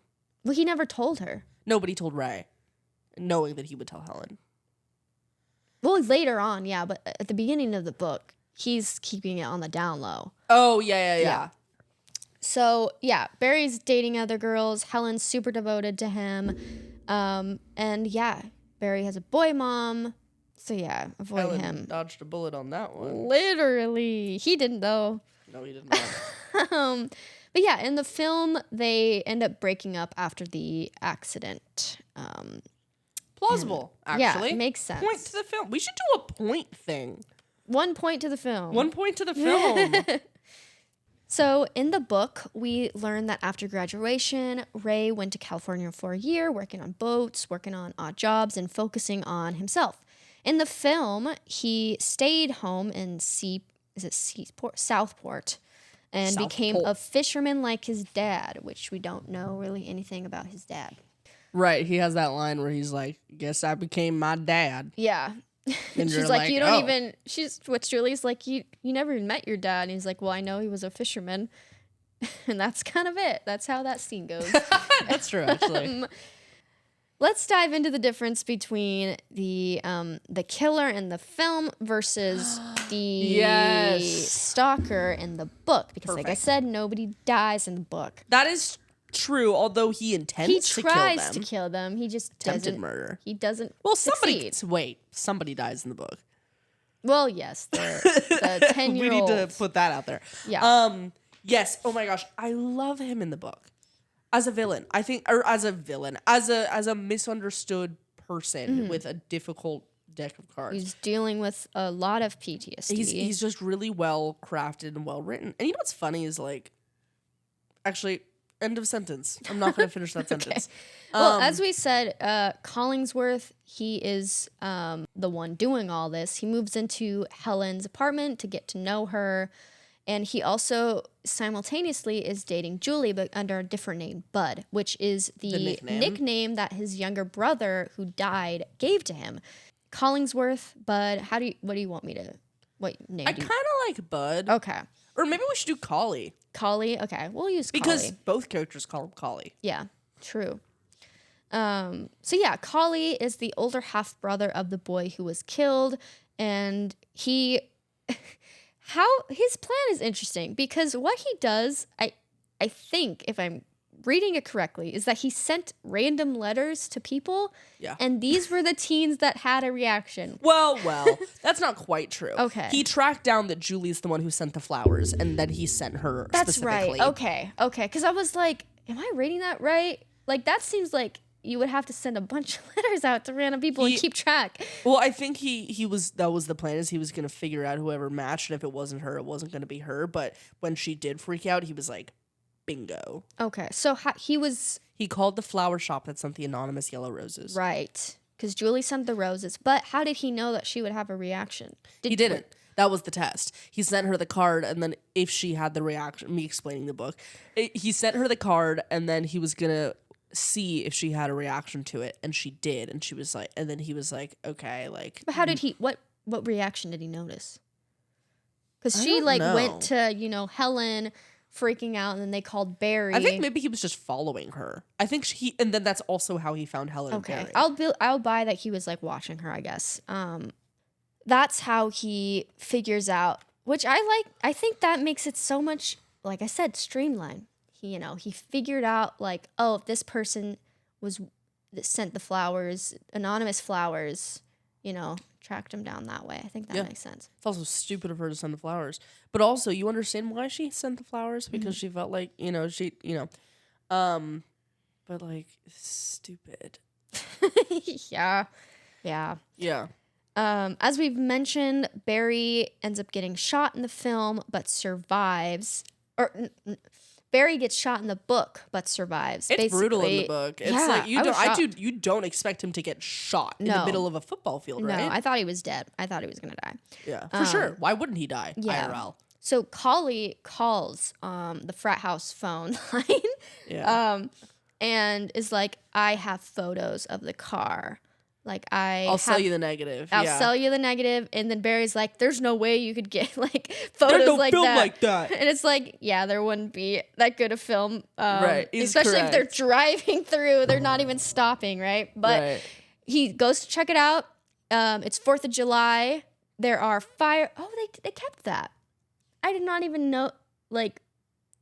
notice that they kept the 4th of July stuff. Well, it mattered again. This is this whole veteran theme thing going on in the book. Yeah, it's 4th of July. There's fireworks going off. You can't tell what's a gunshot, what's a firework, right? Yeah, but they don't. The accident doesn't take place on 4th of July like it does in the film. Oh, right. It's the protest. There's a war protest. I forgot about this whole thing is just anti-war, and that makes more sense with the Vietnam thing. Like it was the 60s, it would make more sense. Yeah. Wait, why are us like us understanding the book we read? This is an English class. I don't know if you guys knew that. Yeah, so he's on campus. He goes to the bleacher. There's no one else around. He's going to these bleachers. There's fireworks happening. People are watching the fireworks, but there's also an anti-war protest going on campus. So a lot of chaos is happening. Nobody can hear the gunshot because there's fireworks. Anyway, in the film, he gets run over by a car. Oh yeah, that's what happens with Barry. That's how he ends up in the hospital for a little bit. In the film, he's barely in the hospital, but in the book, he's in it for a good chunk of it. Yeah, the whole thing. And I thought he was gonna be like out of the story, but no, like you get all that internal monologues of him like being pissed off at all these people. It's like, I hate Helen, I hate Ray for being able to walk, and I hate my girlfriend. That was a really good voice. Thank you. That's my Barry impression. But that's exactly what it sounds like in my head too. He's just sitting there seething. Yes, seething. That's a good word for it. Yeah. I loved those moments because I'm like, this guy is crazy. Yeah. Like, he's got a lot of internal stuff pent up going on. I'm glad he wasn't totally just taken out of the story. Yeah, true. In both versions, as we've said, Julie and Helen visit the sister in the film and the book. No, scratch that. Julie and Helen visit the sister in the film, but in the book, Julie and Ray visit the sister. Julie has to... I like it better. They take a little drive. They go to the picnic spot, even though Julie doesn't really want to, but it makes sense because it's like... It's a middle of nowhere town. There's not many places to hang out, not many third spaces. So they're like, I guess we'll go to this. Well, they go to like this ice cream shop or something, or they go to some restaurant, I think, and it's like crowded. So like, shoot, I guess there's only one other spot to go to, the picnic area that has a lot of trauma associated. You're right. Why did they do that? Yeah. I believe it. It's like either that or the Walmart parking lot. Those are your options. I guess, no, but true. Yeah. So yeah, they go to the picnic area and Julie's like, wait, I've got an idea. We should talk to the we should talk to the parents of the kid that died. And Ray's like, that's a bad idea. We shouldn't do that. Let's not. Ray's like, what if we did it? What is even that plan, Julie? What if we show up there and they shoot us? Yeah. Because they have a gun. Because they're like, we need to see if they'll have a reaction, because if they do, then maybe they're the killers. Which, ironically, is the same strategy that Collie uses. Yeah, trying to just gauge a reaction from these people. Yeah. So they go thinking that the parents are there, but the parents aren't there. Instead, Megan is there, the sister. It's a very sweet girl. She's a hairdresser down in town. Yeah. And she's living alone right now because everyone's gone. But they notice that there's paint on the roof. But they're like, how did a girl get up there? Literally, they're like, how did a little girl get up there? And how did a woman do physical labor? Obviously, she doesn't know what a ladder is, so how could she have gotten up there? Could she have done it? But they also do notice men's clothes in the house when she claims to live alone. And so they're like, okay. Is she lying? And they're like fresh boots or something. Mm-hmm. It's like, and like a fresh, and they're like, and why is she hanging up men's clothes that she's just done laundry for if she lives alone? Which we do have to wonder, why does she lie? I guess she's not lying because technically Collie lives in the apartment. Lives in... I think he also maybe goes back and forth. Yeah, that makes sense. To the house, because we learn that he's the one that was doing the paint job and everything. So maybe he's like, I'm going to have my sister do my laundry.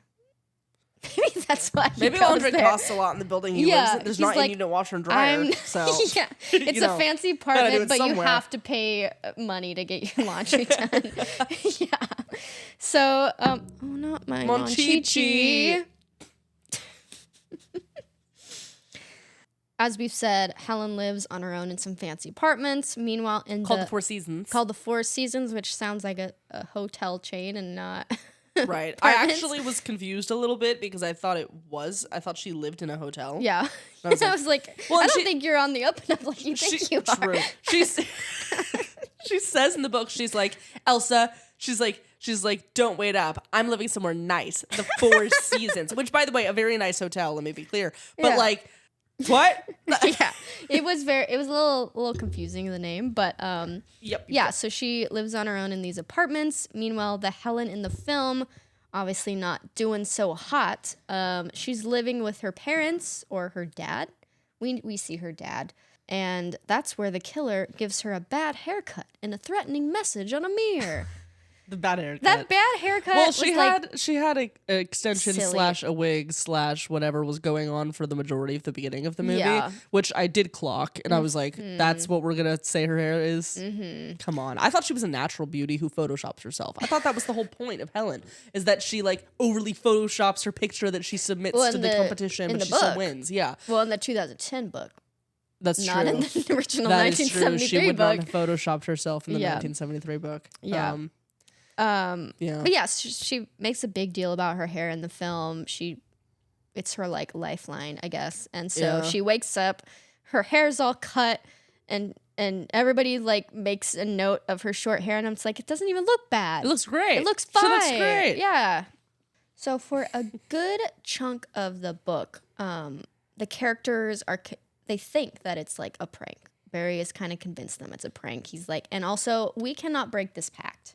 I know you guys are scared. I know you guys think your lives are threatened, but like I swear to God, even though I was shot, it was just a prank, dude. It's just a prank. Barry is the most malicious person in this book, objectively. Yeah, he lies. Is he worse than in the film?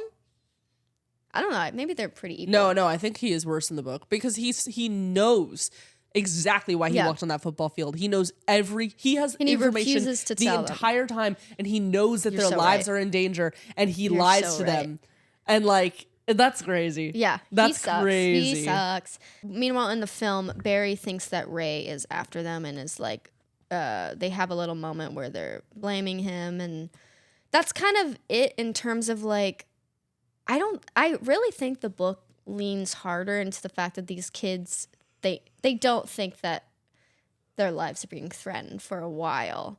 True. I mean, the girls immediately jump on it, but then the guys kind of convince them that like, oh no, it's right. a prank. They get gaslit. They get gaslit hard, Yeah. and it has detrimental consequences. Yes. Thankfully, it only affects the boys, or one boy. Who arguably deserved it. Yeah, who deserves it. Yeah. But yeah, moving on to the end-ish.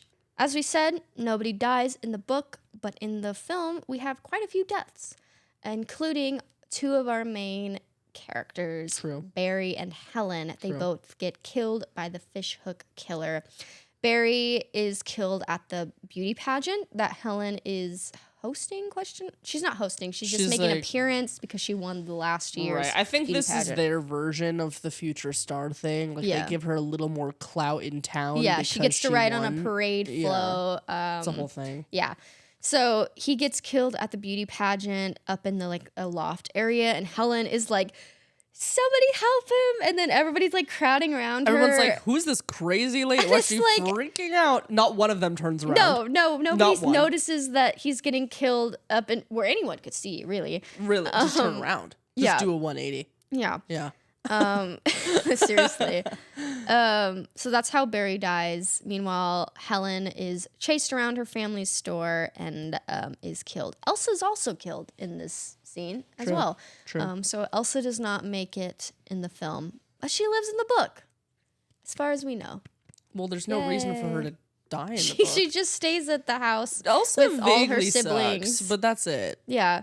We just like mostly witness her at their parents' house raising all those kids. Right. Apparently, like they have so many siblings, and which I also think is interesting for Helen's characterization because, like, you know, they note in the book like she doesn't have a lot of women friends. She doesn't have a lot of friends. Period. Yeah. She's obsessed with Barry, but she has all of these siblings, which is I feel like. Usually, and her mom's pregnant again. Her mom's pregnant again, and she and her sister work. They give money back to the family. Yep. She gives like a week's pay or something to her family each month, and that's why her parents are like they kind of let her off of a lot of things because she's financially supporting them. Yeah, Elsa has to do a lot of like the home chores and stuff like that. Right. And I think that also is why Elsa's really jealous of Helen. Yeah, you can just clearly imagine their home lives. Yeah. So clear, like so easily. And I think that I don't know. I find their dynamic, even though it's like brief, it made sense. Why Elsa is the way she is. Yeah. As we've already talked about, the fisherman that they ran over, named Ben Willis, is the one that killed David Egan. We see David Egan at the beginning of the film. He's like drinking over a cliff. He's grieving. Flipping a coin or something, right? Yeah. Ben blames David Egan for the death of his daughter. We haven't talked about this at all, but the Billy Blue plot, really? Like, I got nothing to say about it. There's like, okay, it's silly. Okay. Ray essentially uses it in the film. Ray uses the name Billy Blue when going to talk to Missy. He doesn't reveal his actual name. It's a pseudonym. Yeah, and Billy Blue is also the name of his boat. I don't know how he owns a boat at 18, but he does. Yeah, that's true. And yeah, so there's not much really to say besides the fact that it was added for the film and it's not in the book at all. It's, again, ring and horses phenomenon. Yeah. Okay. Yeah. Boats and horses. Sure. You're over it. You're done. What can I say? All right. The ring has horses on a boat. Horses on a boat. Your two least favorite things. Sam. Okay. Another thing added for the film is essentially the entire climax where they're like being chased on a boat and all this stuff. Whatever. I find the climax of the book interesting in the fact that like, when did you know that it was Bud or Collingsworth? I didn't until it was revealed. Really? I didn't predict it. Okay, so it's revealed when Collingsworth goes back to Helen's apartment and it is suddenly being he's being threatening at the pool first, but then he's like hiding in her apartment when she goes in, because she kept the door unlocked. It's one of those kind of neighborhoods, I guess. And he's like, you really shouldn't have kept the door unlocked. And what's crazy to me too, like I was so seated for this because even when he said that, I was like, no way. You know what I mean? Didn't. You were like, this man that just happened to come into our life is not suspicious at all. Well, you know, I'm sure you know from reading the 2010? It's 2010, right? The 2010 version. Yeah. The verbiage and adjectives they use is, it characterizes him as suspicious, in my opinion. Yeah. Did you feel that way? I felt everything about him was suspicious from the jump. From the way that they're like, oh, his eyes looked darkly. Like they definitely do try to characterize him in a way that makes him seem suspicious. At the end, yeah. For sure. Okay. But even throughout the book, I think they don't really hide it. So like, you know, in the back of my head, I was like, oh, suspicious guy. But like, at the same time, I was like, no way. Yeah, because he's being nice to her, taking her... When he finds out the other thing that made me suspicious is when he showed up to the TV station immediately. Yes, I thought that was weird. Because she discovers that Barry, her boyfriend, gets shot and then on the news because she's at work. She delivers the news. Yeah, crazy. That would be such a good moment for a movie. I'm just saying. Yeah. But yeah, then he shows up at her place of work. Yeah, and he's like, "Where is she? Weird." And yeah, he knows way too quick. Did it even air by that point? It also did, but still. It's suspicious from an audience perspective, but from her perspective as someone who doesn't have many friends and doesn't have many connections, she's like, this guy's my friend. This guy's totally my friend. Right, it makes sense that he would hear the news and show up to comfort me. Yeah. Yeah. And even when he's being super creepy at the pool and even in her apartment, she's like, he wouldn't do this. And it's like, girl, it's happening right now. Yeah. Run. She does run. She escapes through the bathroom window, but it's just like, man. For me, though, he was more creepy as Bud. Julie... He sucks as Bud. Okay, so Julie is a senior in high school, and this guy was in the military. So he should not be dating a minor. Even the mom is like, this is weird. This guy's way older weird. than Yeah, her. this guy's really weird. Nobody interjects besides that. Also, he says that weird freaky thing to Ray about, like, she's not going to college. She's staying here with me. Yes. Oh my God. So he and Ray go get coffee at the Starbucks. They note that it's a Starbucks. That's true. To get a latte. Yeah. And Ray also notices this guy's got paint on his hand. interesting. Obviously, we know where he got the paint from. Right, but yeah, right. so Bud is just like, he's just a weird guy. He's definitely, I liked the way this was written in terms of like, these do seem like different characters. Yeah. Collingsworth is super like approachable and like all the girls at the pool like him, but Bud just seems like creepy and He's weird. He's weird. Why is he dating a minor? Right. It's true. They do seem like completely different people. Yeah. I mean, and I think it's also how both girls regard the guy that they're talking to. Because Julie is like, oh, it's just Bud. It's just Bud. She's not really that into the relationship. The picture that anyway. you have of Bud in your head is like this, at least to me, it's like kind of a loser. Yeah. And whereas Helen, thinking about Collie is, you know. Well, even the name is like Up. Yeah, exactly. It's fun. It's up. bouncy. It's like, it's, and like, he's very forward with her about saying she's super prettiest girl at the pool, all this stuff. And so this can't be the loser that Julie's talking about. Why would it be?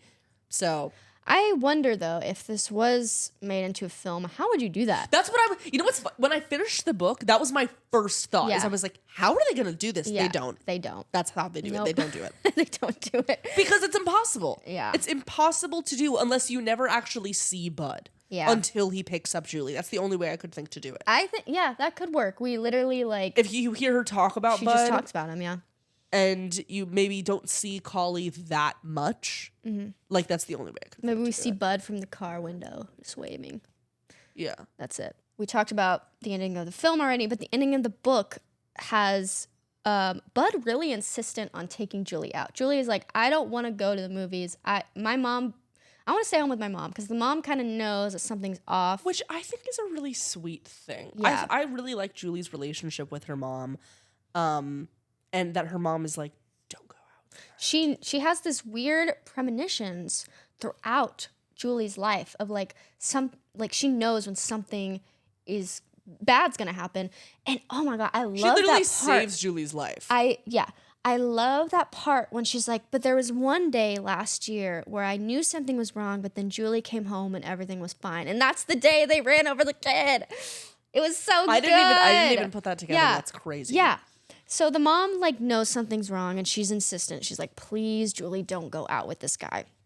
And so Julie is like, tells Bud, you know, you can stay here, we can hang out here, but I don't want to go to the movies. But Bud is being really weird. And so he's like, well, you said we're going to the movies. yeah, I really want to see this movie. She's like, then go. It's a new Star Wars. I want to see it. Does he say that? No. Oh. We don't know what the movie is, but I believe he watches Star Wars. He's a big prequel guy. Anyway, so Bud is like, at least walk me to my car, Julie. At least walk me to my car. What a weird thing to say. Yeah. And do. And so when they get to the car, he tries to strangle Julie. And she calls him Collie right before this happens, and he's like, You've never called me Collie. And then he reveals the thing about like my little brother gave me a nickname. Oh, right. And then that's how we really, So if you didn't already know. So she knew his name was Collingsworth this whole time? Yeah. Okay. But it doesn't matter because that's not She how just he called him went. Yeah, Bud, exactly. And then if you didn't get it, they beat you over the head with it. Yeah. You know, that's not a fair characterization because that is really when I piece things together. So they beat me over At the head very with it. end. That's so crazy. Okay. I'm not judging you. You know what, though? Listen, we'll talk about this in the next episode, but in the 2025 version, I nailed it. Oh, same. He can Nailed attest. it. I called it out. In the first, Yeah. so easy. We'll Anyway. get to that. But yeah, he's strangling Julie. But then Ray gets her just in the nick of time to knock him out, and he calls the cops. And the book ends with them deciding to end the pact and tell the cops about everything that happened. Meanwhile, in the film, Julie and Ray are like, let's actually not say anything. Which doesn't make sense for the 2025 version, which we'll get to. But they're like, we didn't actually kill anyone, so let's not say anything. But we don't know where the fisherman's body is. The cops couldn't find the fisherman's body, so where's the body? Where's the fisherman? Again, wouldn't you just know? That he's alive? Because he And survived trying the to ocean kill you? before, he can survive again. Whoa. That's I'm just true. saying, No, that's don't true. you should still be freaking out right now. No, I agree. Well, I just think you never saw an obituary. Why do you assume he's dead? Yeah, seriously. Bro can obviously swim. And then you're being hunted. Could it possibly be the person you tried to murder? Anyway. So in the film, we get a little epilogue. We see Julie 1 year later during her sophomore year of college.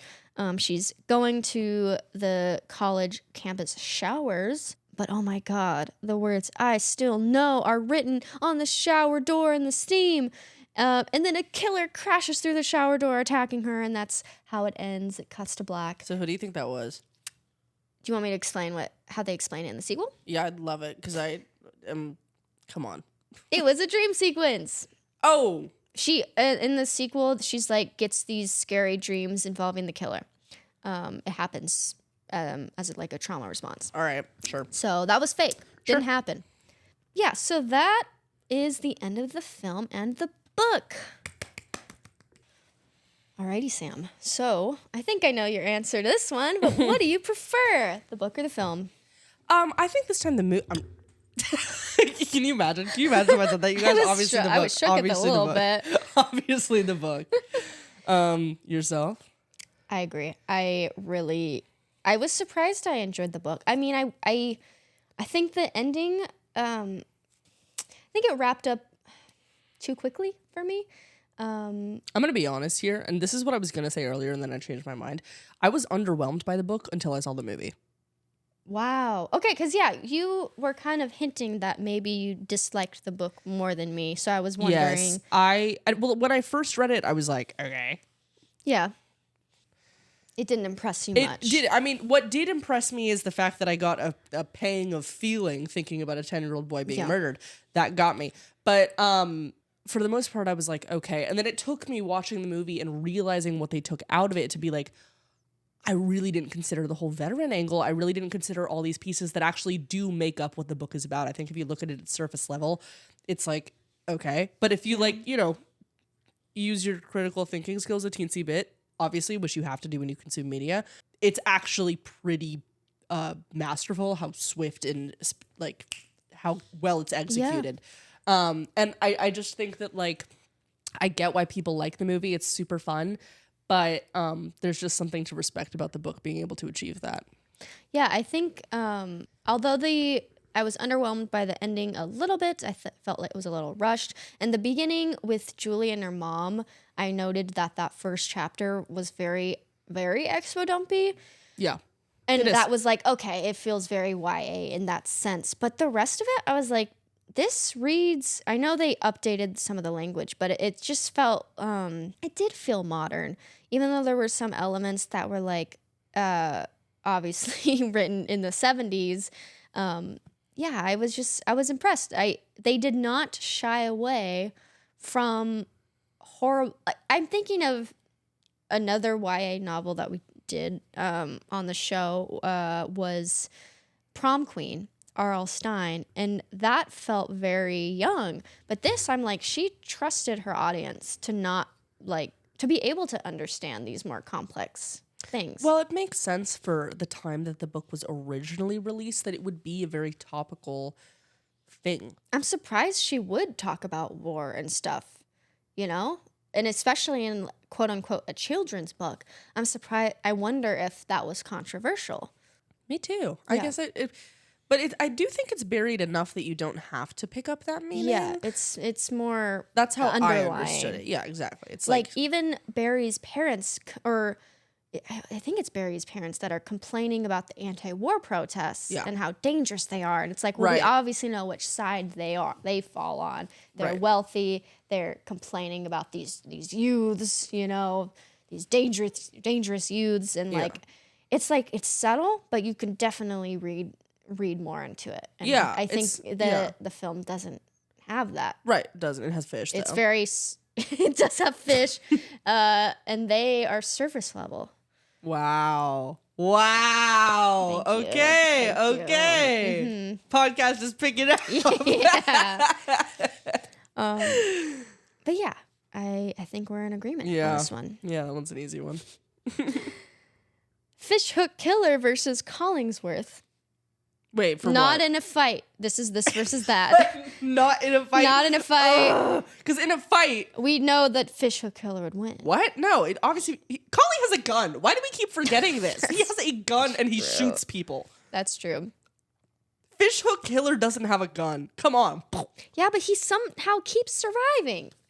Despite That's because no going one's in tried the- to shoot him yet. Despite drowning how many times? No one has tried to shoot him yet, though. True. Okay. But not So- in terms of a fight, in Not terms of in we, terms we always have to answer the question of a fight before we get to the you realness do. or that. You do. That's never my intention, but you do. In terms of, the antagonist of the story, who do you prefer?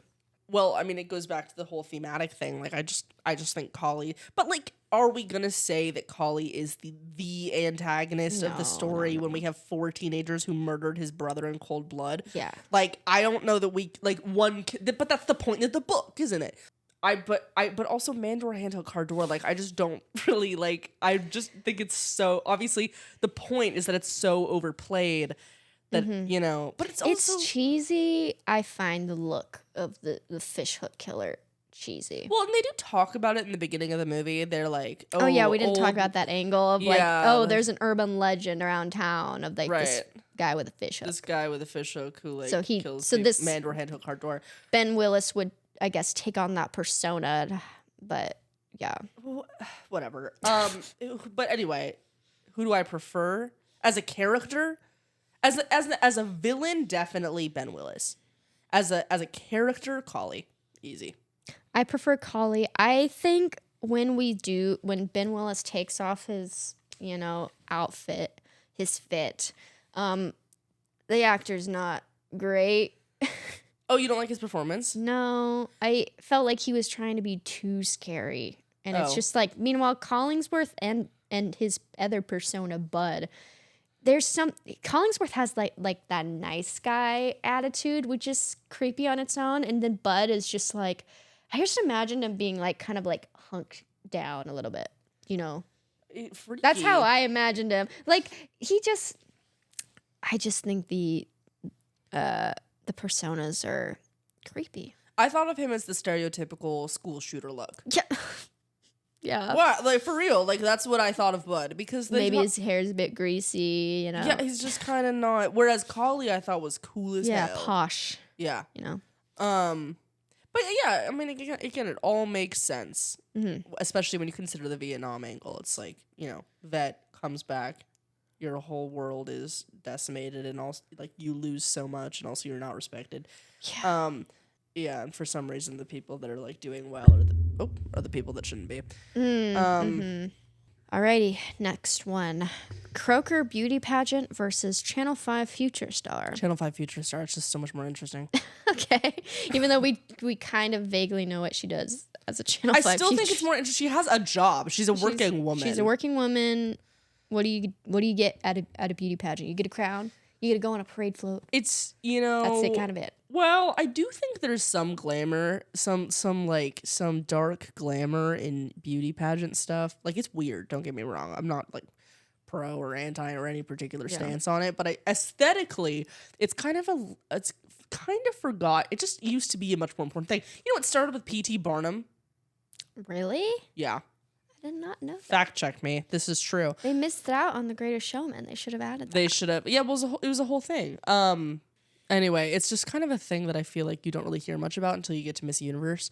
But like, it used to matter to people. Like kids' beauty pageants too. That's where it gets creepy. It used to matter to people, and also I do think there's kind of like a horrifying imagery that comes with beauty pageants, like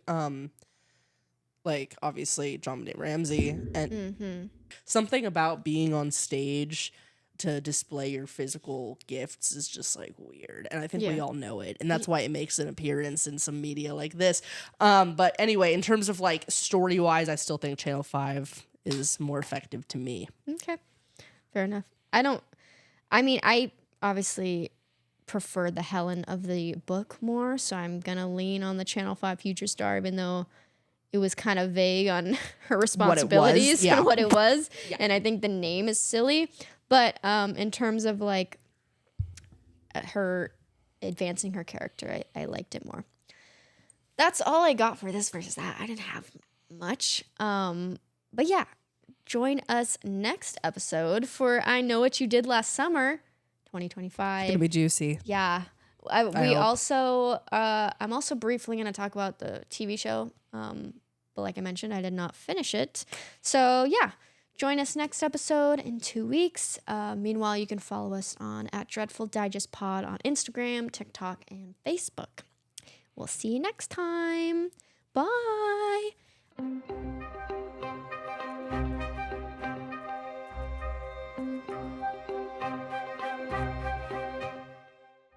I still know what you all did.